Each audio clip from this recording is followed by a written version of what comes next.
మరి దీని వెనకాల ఆంతర్యం ఏంటి? నరుని కష్టమును బట్టి ఐశ్వర్యవంతుడు కాదు, యెహోవా ఆశీర్వాదము ఐశ్వర్యం ఇచ్చును. ఈ మాట ఎంతమంది నమ్మగలుగుతారు?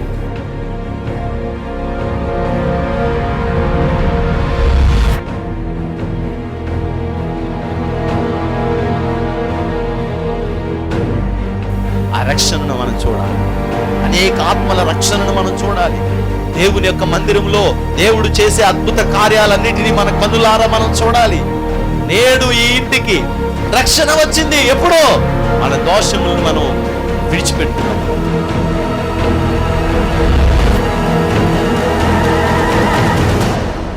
నీ పాపములు శారీరకంగా మరలా చేయకుండా సిద్ధపడి, నువ్వు ఇదిగో నా పాపాన్ని నేను వదిలిపెట్టేశాను, ఇదిగో నేను స్తుతిస్తున్నాను, నేను తప్పు చేశాను ప్రభా అని నువ్వు ఎప్పుడైతే వదిలేసి దేవుని దగ్గర ప్రార్థన చేయడం మొదలుపెడతావో, పరిశుద్ధాత్మ అగ్ని వచ్చి నిన్ను తాకి శుద్ధి చేసి ఈ పాపములో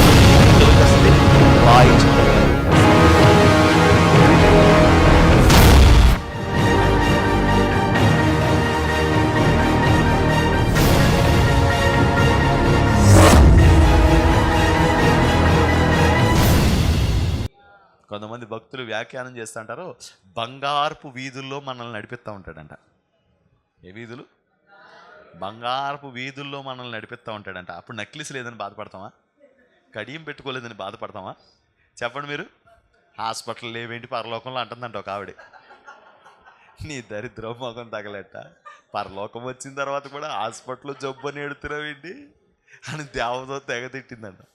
అలా ఉందన్నమాట వ్యాఖ్యానం. ఊరికే సరదాగా పరలోకం వెళ్ళిన తర్వాత కర్రీ పాయింట్లు లేవని, పరలోకం వెళ్ళిన తర్వాత హాస్పిటల్ లేదని, ఐసీయూ వార్డు ఉందో లేదో అని చెప్పేసి. ఏమండి ఇక అక్కడికి వెళ్ళిన తర్వాత ఎన్ని ఎందుకు ఉంటాయండి? అక్కడ అలాంటి బాధలు ఉంటాయా? తలపోటు ఉంటుందా? ఒళ్ళెప్పులు ఉంటాయా? ఏమండి మనకు ఉండే రకరకాల నీరసాలు బలహీనతలు ఏమైనా ఉంటాయండి? నిత్యము దేవునితో కూడా పరవశించే గొప్ప సంతోషంలో మనం దేవుని సన్నిధిలో ఉంటాం. అలాంటి రాజ్యాన్ని ఒకసారి అక్కడికి వెళ్ళిన తర్వాత మళ్ళీ అక్కడి నుంచి వచ్చేసి మేము ఇక్కడ ఉందామని ఏ నికృష్టుడు అనుకోడు. అది మన సినిమా వాళ్ళలో అనుకుంటారు. మన సినిమాల్లో చూపిస్తారు. అక్కడికి వెళ్ళిపోయిన తర్వాత నేను వెళ్ళిపోతానంటే మళ్ళీ యమధర్మరాజు ఆ చిత్రగుప్తుడు ఇద్దరు కూడా తీసుకుని వచ్చి, నీకు ఇందులోకి వెళ్తావా, ఇందులోకి వెళ్తావా, ఇందులోకి వెళ్తావా అని. అన్ని బూటకాలు, అన్ని అబద్ధపు మాటలు. ఒక్కటి సరైన నిజమైన చెప్పలేదు. బైబిల్ మాత్రం ప్రతి విషయానికి ఖచ్చితమైన సమాచారాన్ని ఇచ్చిందే బైబిల్. ఓ ఇశ్రాయేలు, నీ భాగ్యం ఎంత గొప్పది! యెహోవా రక్షించిన నిన్ను పోలినవాడు ఎవరూ లేరు. అంటే నిన్ను పోలినవాడు ఇంకొకడు ఎవరైనా ఉంటాడంటే? నిన్ను పోలినవాడు ఎవడైనా ఉంటాడా? అంటే ప్రపంచం మొత్తంలో, భూమి మీద, ఆకాశం కింద నన్ను పోలిన వ్యక్తి, నా ఫింగర్ ప్రింట్ ఉన్న వ్యక్తి, ఏమండి నా పోలికలతో నా లక్షణాలతో ఉండగలిగిన వ్యక్తి ఇంకొకడు ఎట్టి పరిస్థితిలోనూ ఉండడు. 7 ఉంటారంట. నేను తెగ చూసేద్దాం అనుకునేవాడిని. ఏంటి 7 ఉంటారో? మనలో పోలిన వాళ్ళు 7 ఉంటారంట. మా చిన్నప్పుడు ఒక దరిద్ర బుద్ధి చెప్పేవారు. కేరళలోని ఎక్కడోనంట పూర్వజన్మలో జరిగింది చెప్తున్నారంట ఒకళ్ళు. పూర్వజన్మలో నువ్వు ఎక్కడ పుట్టావు, మీ ఊరేంటి, మీ ఇల్లు ఏంటి, ఇవన్నీ చెప్తున్నారంట. నాకు నాకు పనిచేత్తనం సేపు అదే ఆలోచన. అక్కడికి వెళ్తే బాగుంటుంది. పూర్వజన్మలో నేను ఎవరినో, ఏ కుక్కో ఏ పందినో మనకు చూపించాలి. నువ్వు పూర్వజన్మ కుక్కరా? నాకు తెగ ఒక అలాంటి, ఇప్పుడు మీరు ఎంతలా బాగా కూర్చున్నారు కానీ ఎవరైనా అలాంటివి చెప్తారన్నారు అనుకోండి, నేను ఎంత చెప్పినా సరే వెళ్ళి మీరు ఒకసారి తెలుసుకుంటే ఏం పోద్దులే, పూర్వజన్మలో నేను ఎవరినో ఏంటో అనుకొని వెళ్ళి ఆ కుతూహలం మాత్రం చూపించక మానం. బైబిల్ అలా చెప్పట్లా. నువ్వు ఒక్కడివే, నీలాంటి వాడు ప్రపంచం మొత్తానికి ఉండడు. నీకు ఒకటే జన్మ.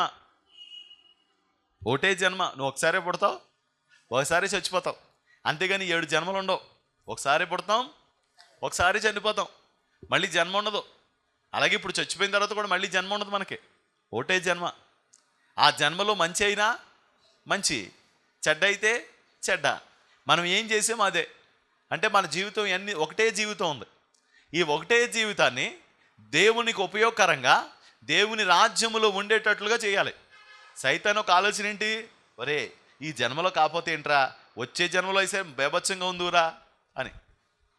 రోజు ఏమైందంటే ఒక చర్చిలోని ప్రార్థన జరుగుతుంది, నైట్ అర్ధరాత్రి ప్రార్థన జరుగుతుంటే ఆ ప్రార్థనలోని ఎప్పుడు ఆ ప్రార్థన నేను కూడా వెళ్ళేవాడిని. ఆ రోజు అనుకోకుండా నేను వెళ్ళలేదు. వెళ్ళకపోతే ఆ చర్చిలో అందరూ రాత్రులు పడుకుంటారు. రాత్రులు పడుకుంటే రాత్రి ప్రార్థన జరుగుతుందన్నమాట. ప్రార్థన జరుగుతుంటే రాత్రి ప్రార్థనకి పాస్టర్ గారు అన్నారట, ఏమని, తాతాజీ అన్నారట.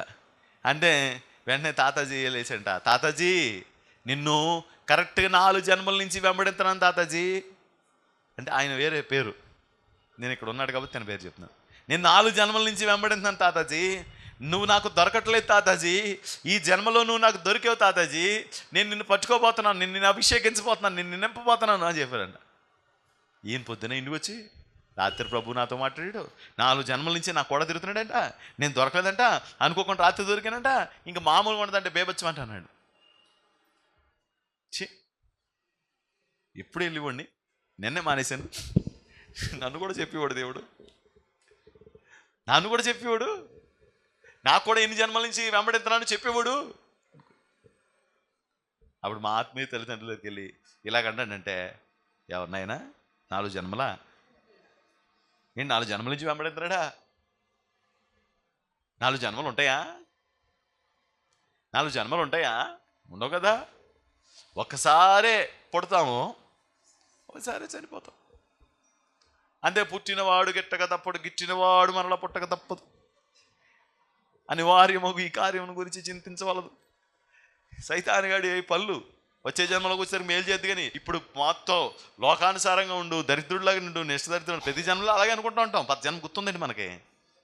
ప్రతి జన్మలో కూడా పాపిష్టి బతికే కోరుకుంటాం, కానీ ఎవరైనా పరిశుద్ధమైన, నీతికరమైన, యథార్థకరమైన జీవితం జీవించాలని అనుకుంటాడండి? ఎవడ అనుకోడండి. ఎవరైనా సరే లోకంలో తినుము త్రాగుము సుఖించుము అనేక సంవత్సరములుగా సరిపడింది నీకు ఎంత అని చెప్పేసండి. ఇన్ని జన్మలు అంటే, ఈ జన్మ సిద్ధాంతాన్ని ఎందుకు సృష్టించాడు అపవాది అంటే, మనల్ని భ్రమపడడానికి. ఒకటే జన్మ ఉంది, మంచి చేస్తామా దేవుని దగ్గర ఉంటాం, చెడు కార్యాలు చేస్తామా నరకంలో ఉంటాం.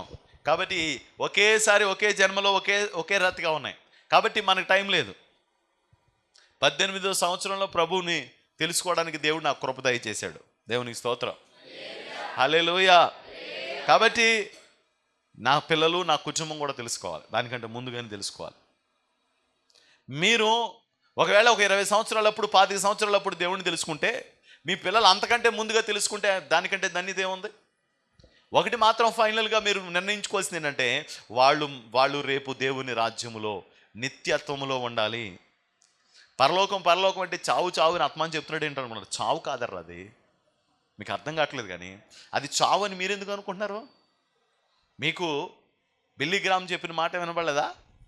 మీ అందరి దగ్గరికి రాలేదా ఆ మాట? ఏం చెప్పారండి బిల్లీ గ్రామ్ గారు? చచ్చిపోయాడని రాయొద్దు ఎవరో. నేను చచ్చిపోవడం ఏంటి? బిల్లీ గ్రామ్ అన్నవాడికి చావే లేదు. బిల్లీ గ్రామ్ అన్నవాడి అడ్రస్ మారుతుంది అంతే. భక్త్ సింగ్ అనే ఆయనకి చావు లేదు, అడ్రస్ మారుతుంది అంతే. షాలేం రాజ్ అనే వ్యక్తికి చావు లేదు, అడ్రస్ మారుతుంది అంతే. మీ అందరికి కూడా చావు లేదు, ఏం మారుతుంది? అడ్రస్ మారుతుంది. ఇంతకుముందు పాపిష్టి క్షయమైపోయే లోకంలో ఉంటాం, ఆ తర్వాత అక్షయమైన లోకానికి, దేవుని రాజ్యానికి మనం వెళ్ళిపోతాం. దేవునికి స్తోత్రం, హల్లెలూయా.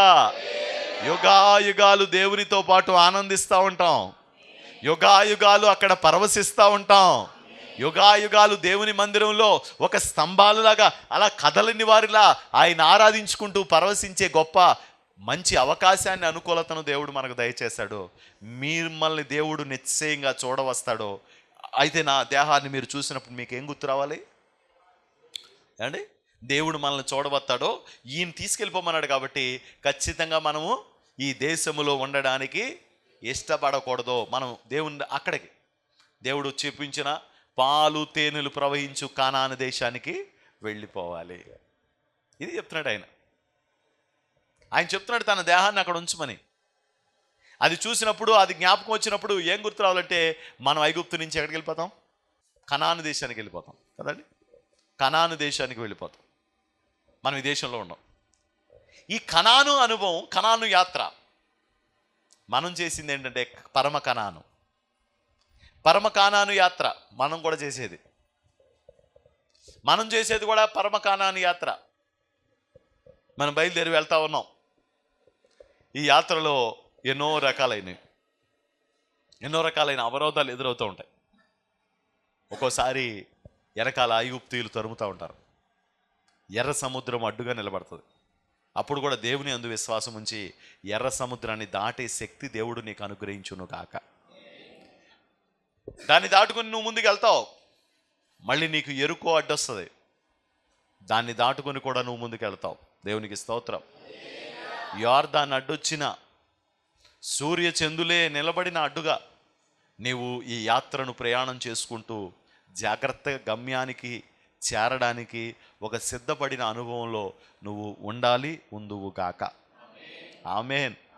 హల్లెలూయా, హల్లెలూయా, హల్లెలూయా. ఇద్దరు మనుషులు ప్రయాణం మొదలుపెట్టారు. ఒక ఆయన అబ్రహాము, ఒక ఆయన లోతు. అబ్రహామేమో పరలోక సంబంధి, అంటే పరలోక సంబంధమైన ఈవుల మీద అపేక్ష కలిగిన వాడు. మరో వ్యక్తి ఎవరంటే లోతు. అబ్రహాముతో ఉన్నంతసేపు బాగానే ఉన్నాడు, కానీ లోతు అక్కడికి వెళ్ళిన తర్వాత ఎందుకో కొంత డిస్టర్బ్ అయ్యాడు. కొంత సహవాస దోషం కలిగింది. పాడైపోయాడు. పాడవడం అంటే కొంచెం లోకాశలు కలిగినాయి అతనికి. వీళ్ళిద్దరి ప్రయాణాలు మనం చూసాం. అప్పటికప్పుడు చూడడానికే ప్రయాణం బాగానే ఉంది, కానీ జర్నీ జరిగేటప్పటికి పరిస్థితి అంతా మారిపోయింది. వెళ్ళేసరికి అతనికి ఏమైంది? అతను ఏ ప్రాంతం ఉన్నాడో ఆ ప్రాంతం అగ్ని గంధకాల చేత కాల్చిపోయబడింది. 2, తన భార్య ఉప్పు స్తంభం అయిపోయింది. 3, తన పిల్లలు భ్రష్టులు అయిపోయారు. బైబిల్ చరిత్రలోనే భయంకరమైన ఘట్టాలు ఇవి. ఒక నీచమైన సంస్కృతి అక్కడ మొదలై లోతు అంటే చాలు క్రైస్తవులకే కాదు, క్రైస్తవేతరులు కూడా అసహ్యపడేంత దారుణమైన చరిత్రను మూటగట్టుకున్నాడు లోతు. కానీ అబ్రహాం మాత్రం ఎన్ని శ్రమలు కలిగినా, ఎన్ని కష్టాలు కలిగినా అబ్రహాము తన యాత్రలో చక్కగా కొనసాగి వెళ్ళిపోతున్నాడు. అబ్రహాము తర్వాత ఇసాకు కూడా అదే కొనసాగించాడు. ఇసాకు తర్వాత యాకోబు కూడా. అప్పుడు లోతు దగ్గరికి వెళ్ళి మనం ఇంటర్వ్యూ చేసి, మీరు ఎందుకు ఎంత ఆశీర్వదించబడ్డారు? మామూలు దేవుళ్ళలో బాగుంటాను, బలిపేటలు అవి బాగా కడతాను, మామూలు వ్యక్తిని కాదు నేను. మా యొక్క అబ్రహాం గారి కంటే నేనే స్పెషల్, ఎందుకంటే అబ్రహాం గారికి పిల్లలు కూడా లేరు, నేను ప్రార్థన చేస్తే పిల్లలు పుట్టారు, నేను మామూలు వ్యక్తిని కాదన్నాడు. అబ్రహాము లోతు వదిలేటప్పటికి ఎలాంటి పరిస్థితి అబ్రహాముది? మరి లోతుది ఎలాంటి పరిస్థితి? ఈరోజు మనం ఆలోచన చేస్తే ఏమీ లేని ఒక వ్యక్తిని క్రమక్రమంగా పుంజుకున్నాడో, కృపను పొందుకున్నాడు. అన్నీ కలిగిన వ్యక్తి క్రమక్రమంగా పతనం అయిపోతూ జారిపోతూ వచ్చాడు. నేను చెప్పొచ్చే మాట ఏంటంటే, ఒక వ్యక్తి దేవునిలో ఉంటే గనక అన్ని చుట్టూ ఉన్న వాటిని బాగు చేసుకునే కృప వస్తుంది. నువ్వు దేవుళ్ళో ఉన్నావు అనుకో, నీ పిల్లలు బాగుంటారు. నువ్వు దేవుళ్ళో ఉన్నావు అనుకో, నీ భార్య బాగుంటుంది. నీ దేవుళ్ళో ఉన్నావు అనుకో, నీ భర్త బాగుంటుంది. నువ్వు దేవుళ్ళో ఉన్నావు అనుకో, చక్కటి పరిస్థితి ఉంటుంది. చాలా మంచి పరిస్థితులు ఉంటాయి నువ్వు దేవుళ్ళో ఉంటే.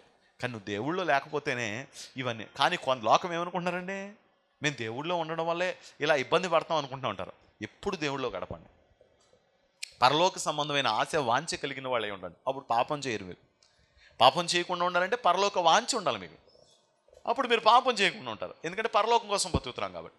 నాకు అవి కావాలి, ఈ కావాలనుకుంటే అలాంటి ఆఫర్ ఎవరైనా ఇచ్చారనుకో వెళ్ళిపోతాను. సపోజు నీకు ఒక ఇల్లు ఇల్లు ఇల్లు ఇల్లు అనే అపేక్ష ఉందనుకో, యేసుప్రభు నమ్ముకుంటే నేను ఇల్లు కట్టుకుంటానని చెప్పేసి అపేక్షతో వచ్చావు నువ్వు యేసుప్రభు దగ్గర. ఇప్పుడు ఎవరో సైతాన్ సంబంధులు ఒక రోజు ఏమంటాడంటే, బాబాయ్ ఎన్నాళ్ళరా కష్టపడతావు ఇలాగా, ఒక్క చిన్న పొరపాటు ఉంది, అసలు ఎవ్వరికి తెలియదు ఆ పొరపాటు, ఇలా చేస్తే నువ్వు నెక్స్ట్ మంత్ ఇల్లు కట్టేసుకోవచ్చురా అన్నాడు అనుకోండి. నువ్వు యేసుప్రభు దగ్గరికి ఎందుకు వచ్చావు చెప్పండి? ఇల్లు కోసం వచ్చాడు. ఇప్పుడు ఆ ఇల్లు యేసుప్రభు దగ్గర 4 ఏళ్ళు అయింది కానీ దొరకలేదు. అదే ఇల్లు లోకం దగ్గర దొరుకుతుంది. అప్పుడు ఏం చేస్తాడు? ఇల్లు కోసం వచ్చాడు కదా, ఇల్లు దగ్గరికి వెళ్ళిపోతాడు. ఎవరో ఒక అమ్మాయిని ప్రేమించున్నాడంట. అప్పటి నుంచి ఆ ప్రేమించిన దగ్గర నుంచి కలవరి టెంపుల్కి వెళ్తున్నాడంట. ఎలాగైనా సరే కలవరి టెంపుల్కి వెళ్తే పెళ్ళి అయిపోద్దని చెప్పాడంట ఎవరో ఒక ప్రేమికుడు, భగ్న ప్రేమికుడు. అప్పుడు ఆ పిల్ల ఏమందంటే, ఈ కలవరి టెంపుల్కి వెళ్ళి ప్రార్థన చేసుకుని దేవుని ఆరాధించుకుని అక్కడ ఏదో ప్రార్థన చేస్తూ ఉంటారు కదా, ఆ ప్రార్థనలన్నీ చూసుకుని వస్తే 4 వారాలకి ఆ అమ్మాయి ఒక రోజు వచ్చేసిందంట. వచ్చేసి నేను పెళ్లి చేసుకుంటాను అందంట. వెంటనే తిరుపతి తీసుకెళ్ళి పెళ్లి చేసుకున్నాడంట. వెంటనే తిరుపతి తీసుకొని పెళ్లి చేసుకున్నాడంట. అమ్మాయి అక్కడే చేసుకుంటాను అందంట. ఆ అమ్మాయికి అదే ఇష్టం అంట. ఎందుకు వచ్చాడు యేసుప్రభు దగ్గరికి? అమ్మాయి కోసం వచ్చాడు. అమ్మాయి కోసం వచ్చాడు కాబట్టి దేనికోసం వచ్చాడో అది దొరకగానే దానికి వెళ్ళిపోతాడు. ధనం కోసం వచ్చాడు అనుకో, ధనం ఎవరైనా ఇస్తారని లోకం ఆశ చూపించింది అనుకో, ధనం వెళ్ళిపోతాడు. ఎవడో ఆశ చూపిస్తాడు అంతే. ఆడెందుకు ఇస్తాడు నీకు? ఆశ చూపించి నిన్ను మోసం చేస్తాడు. ఆశ చూపించి నిన్ను మోసం చేస్తాడు. సాతానుగాడు దొంగయు దోచుకునేవాడై ఉన్నాడంట. దొంగ దోచుకునేవాడై ఉన్నాడు. ఒక అమ్మాయి నా దగ్గరికి వచ్చింది ఒక 3 మాసాల కిందట, 4 మాసాల కిందట. అన్నయ్య నేను మందిరంలో సాక్ష్యం చెప్తాను అన్నయ్య. ఏమా తన జీవితంలో జరిగిన ఘట్టం అంతా చెప్పింది. అమ్మ వద్దురా, ఇందులో మంచోళ్ళు ఉన్నారు, దుర్మార్గపు చెడు మనస్తత్వం కలిగిన వాళ్ళు కూడా ఉన్నారు, మంచిగా ఆలోచించే వాళ్ళు ఉన్నారు. ఆ అమ్మాయి జీవితాన్ని ఎలాగైతే అపవాది చెరపట్టిందో అనే విషయం అంతా సాక్ష్యం చెప్తానన్నయ్య. యవ్వనస్తులకి కొంచెం సరవుతారన్నయ్య అంటే, అమ్మ వద్దురా. దాన్ని అదునుగా చేసుకొని ఆ పిల్లను కీచకుల్లాగా వేధించే దౌర్భాగ్యులు, కనపడని దౌర్భాగ్యులు ఉన్నారు. ఏరంటారండి? వాళ్ళ బుద్ధే వంకర బుద్ధి. ఆడికి తల్లని, చెల్లని, వదినని, వావి వరస నీతి నియమం లేని దౌర్భాగ్యులు వాళ్ళు. నేను చెప్తున్నాను, అలాంటి నియమం లేని బతుకు ఎవరు బతుకుతారో వాళ్ళకి కష్టం నష్టం తప్పదండి. వాళ్ళకి కష్టం నష్టం తప్పదండి. నీతి నియమం లేని బతుకు బతికేదానికంటే ఆ బ్రతుకు బ్రతకపోవడమే మంచిదండి. ఎందుకు కుక్క బతుకు బతకడం? కుక్క బతుకుతుంది, మనం బతుకుతున్నాం. ఏంటండి, రోడ్డు మీద కుక్క బతుకుతుంది. కుక్క కంటే హీనంగా బ్రతుకుతున్నారండి కొంతమంది. అలాంటి దౌర్భాగ్యులు ఉన్నారు. భయం, ఎవడు ఎలాంటి మనస్తత్వం కలిగి ఉంటున్నాడో తెలియట్లేదండి. నిష్ఠ దరిద్రపు భయం ఇచ్చేసిందండి. నేను అన్నాను, అమ్మా ఒకప్పుడు నువ్వు చెప్పిన సాక్ష్యం ఒకవేళ విని అయ్యో యవనస్తులు ఇలా ఉండకూడదే అని అనుకునే వాళ్ళు ఉన్నారని వాస్తవమే. కానీ ఈ రోజుల్లో ఎలాంటి వాళ్ళు ఉన్నారు సరే, ఆల్రెడీ ఈ అమ్మాయి అలా పడిపోయింది కాబట్టి మనం ఇంకా ఈ అమ్మాయిని వేధిందాం అనుకునే దౌర్భాగ్యులు కూడా ఉంటారమ్మా. వద్దులే, నీ సాక్ష్యం నేనే ఆయా సందర్భంలో నువ్వని తెలియదు కాబట్టి వాళ్ళకి నేనే ఏదో సందర్భంలో చెప్తాను. వాళ్ళ నాన్న ఆ అమ్మాయితో మామూలుగా ఉండేవాడట. మామూలుగా అంటే పెద్దగా ప్రేమగా మాట్లాడకపోవడం, ఏదో మామూలుగా ఉండేవాడంట. అలాంటి టైంలో ఈ అమ్మాయి ఒక దగ్గర పని చేసుకుంటుందంట. ఒక దగ్గర పని చేసుకుంటుంటే ఆ పని చేసుకుంటున్న అమ్మాయి దగ్గరికి వెళ్ళి ఒకరోజు, మేడం మీ పేరేంటి మేడమా? నా పేరు పలానా. నా పేరు పలానా. అవునా మేడం, మీరు ఇక్కడికి వస్తే మీ అంత సర్వీస్ అందించే వాళ్ళు ఎవరు లేరు మేడం అని అన్న మొదలుపెట్టాడు. తర్వాత ఒక రోజు అలా చూస్తుంటే ఒక ఫ్రూటీ బాటిల్ పట్టుకొచ్చి, చిన్న ఫ్రూటీ బాటిల్ తీసుకొచ్చి ఆ ఫ్రూటీ బాటిల్ ఇచ్చి, మేడం తాగండి అన్నాడు. ఆ తర్వాత 4 రోజులు పోయిన తర్వాత ఐశ్వర్య అని పిలుతున్నాడంట. అంటే పేరే అది కాదులేండి, ఊరికే అంటున్నాను నేను. మళ్ళీ ఐశ్వర్య అంటే ఎవరో అన్న ఆలోచనతో ఉంటారు. ఇదిగో ఐశ్వర్య అన్నాడంట. లేక వచ్చిన నాకెందుకండి అన్నీ పట్టుకొచ్చి చెప్తావు నువ్వు అంటే, లేదు తాగు అంటున్నాడంట. అసలు ల్యాబ్కి వచ్చేదే, లేకపోతే పనికి వచ్చేదే, లేకపోతే డ్యూటీకి వచ్చేదే, లేకపోతే హాస్పిటల్కి వచ్చేదే, కంపెనీకి వచ్చేది ఎవరి కోసం? నీకోసం వస్తున్నాను. అసమానం పని కల్పించుకొని వచ్చేవాడంట. వచ్చి ఆ పని పూర్తి చేసుకొని డబ్బులు ఇచ్చేసి వెళ్ళిపోతూ ఉండేవాడంట. ఓ రోజు బస్ స్టాండ్లో నిలబడిందంట. బస్ స్టాండ్లో నిలబడితే వెళ్ళి నుంచొని, ఏంటి బస్సు నేను దింపుతాను రా ఎక్కువ అని చెప్పి ఎక్కి తీసుకుని వెళ్ళాడంట. ఇలా మెల్లగా ఆమె దగ్గర ఫోన్ నెంబర్ తీసుకున్నాడు. మెల్లగా ఆమెతో మాటలు కలిపాడు. తన ఇంట్లో ఉన్న ప్రాబ్లమ్స్ని అదునుగా చేసుకున్నాడు. ఇదంతా ప్రేమ, ఇదంతా ప్రేమ. ఆమెను మోసం చేయడానికి వాడు గింజలేస్తున్నాడు. ఆమెను మోసం చేయడానికి వాడు గింజలేస్తున్నాడు. గింజలేస్తాడు. మీకు చెప్తాను కదా, వేటగాడు వస్తాడో, వల పెడతాడో, ఉచ్చు పెడతాడో, దాంట్లో విత్తనాలు వేస్తాడో, మీరు ఆశపడి వెళితే ఉచ్చు లాగేస్తాడో. నిన్ను నాశనం చేయడానికే వాడు ఉచ్చు వేశాడు. అంతేగాని నీ మీద ప్రేమ కానీ. అంతకుముందు చెప్పానమాట, ఏంటంటే నిజంగా కనుక బెత్షెబా మీద అంత జాలి ఉంటే భర్త చచ్చిపోయిన వాళ్ళందరికీ తాళి కట్టాలి. దావీదు గారు ఎంతో ప్రేమ ఉన్నట్టు, జాలి ఉన్నట్టు, సింపతి కొట్టేయడానికి ఏం చేశాడంట? అసలు బెత్షెబా అలా అయిపోవడానికి కారణం ఎవరో? ఏమండి, ఉరియా చచ్చిపోవడానికి కారణం ఎవరో? ఈ పాపం మూట కట్టుకున్నాడు నువ్వు కదా, కవరింగ్ చేస్తాక వెళ్తే తాళి కట్టేసావు. దావీదు అయితే మాత్రం ఏముందండి, దేవుడు ఒప్పుకోలా. దావీదుకు దేవుడు తీర్పు తీర్చాడు. ఈ ఉచ్చం నీచం లేనోడు మెల్లగా ఈ అమ్మాయిని ట్రాప్లో దింపాడు. ఈ అమ్మాయి ఆడు లేకపోతే నేను బతకలేను, నేను లేకపోతే వాడు బ్రతకలేదు అన్నంత దారుణం చేసుకున్నాను. ఆ అమ్మాయిని పాపపు అనుభవాల్లోకి దింపాడు. ఇక అంత అయిపోయిన తర్వాత ఆమె ఒకరోజు నన్ను పెళ్లి చేసుకొని అడిగితే, లేదు నాకు సంబంధం కుదిరింది అన్నాడు. నాకు సంబంధం కుదిరింది,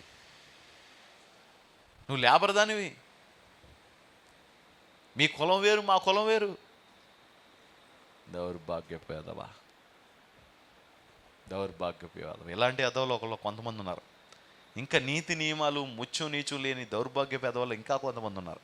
వాళ్ళ గురించి చెప్పుకోవడానికే నోరు కూడా అపవిత్రత అవుతుంది. అంత నీచపు వెధవలు ఉన్నారు. దేనికోసం చెప్పండి ఇదంతా?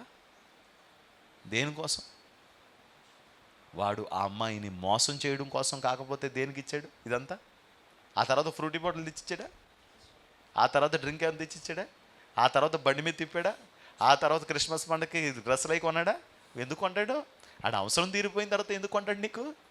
ఆడ అవసరం ఉన్నంత వరకు నీకు అది ఇస్తాడో, అది ఇచ్చిన తర్వాత ఇలాంటి దౌర్భాగ్యులు ఎంతోమంది ఉన్నారు. నేను నిశ్చయంగా చెప్తున్నాను, ఆ పాపం ఊరికే పోదండి. అలాంటి పాపిష్టి అనుభవాలు కలిగిన వాళ్ళు ఖచ్చితంగా శిక్షించబడతారండి. దేవుని శిక్ష వాళ్ళ మీదకి వస్తుంది. భయం లేదా నీకు? నీతి లేదా నీకు? పరిశుద్ధత లేదా నీకు? ఏమీ లేని జీవితాలు, ఏమీ లేని బ్రతుకులు బ్రతుకుతూ దేవుని చిత్తానికి వ్యతిరేకంగా జీవిస్తున్నాం. దేవుడు మనలాగే యాక్షన్ తీసుకోడండి. మనలా యాక్షన్ తీసుకోలేడు. ఎందుకంటే నాకేమైనా ప్రమాదం వస్తుందేమో అని చెప్పేసి నేను సరైన యాక్షన్ తీసుకోలేను. కానీ దేవుడికి ప్రమాదం ఏముందని నీ వల్ల దేవుడికి ఏమైనా ప్రమాదం ఉంటుందా? నువ్వేమైనా చేయగలవా దేవుడిని? ఏం చేయలేవు. మనం అనుకుంటూ ఉంటాం, నా వల్ల ఒకవేళ పౌలు వల్ల నాకు ప్రమాదం ఉందేమో నేను అనుకోవచ్చు. కానీ దేవుడికి భయం ఏముందండి? దేవుడికి భయం ఏముంది?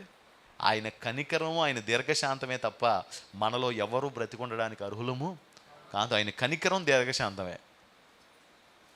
ఆయన కనికరాన్ని కూడా పాడు చేసుకోకూడదు మనం. ఆయన దీర్ఘశాంతుడయ్యాడు దేనికోసమో తెలుసా? నువ్వు నేను మారతామని. ఆమె జీవితం తర్వాత నాశనమైంది. ఆ తర్వాత వాడు పెళ్లి చేసుకున్నాడు, ఈ అమ్మాయిని విడిచిపెట్టేశాడు. అమ్మాయి ఒంటరిగా ఉంది. ఆ తర్వాత ఇంట్లో వాళ్ళు కూడా అమ్మాయిని వెలివేశారు. అన్నయ్య నేను సాక్ష్యం చెప్తున్నాను. వద్దమ్మా నువ్వు సాక్ష్యం చెప్పుకో, నువ్వు మోసపోయావు. వాడు మోసగాడు. అమ్మాయికి పెళ్లి చేసుకోవాలి, అలా ఉండిపోయింది.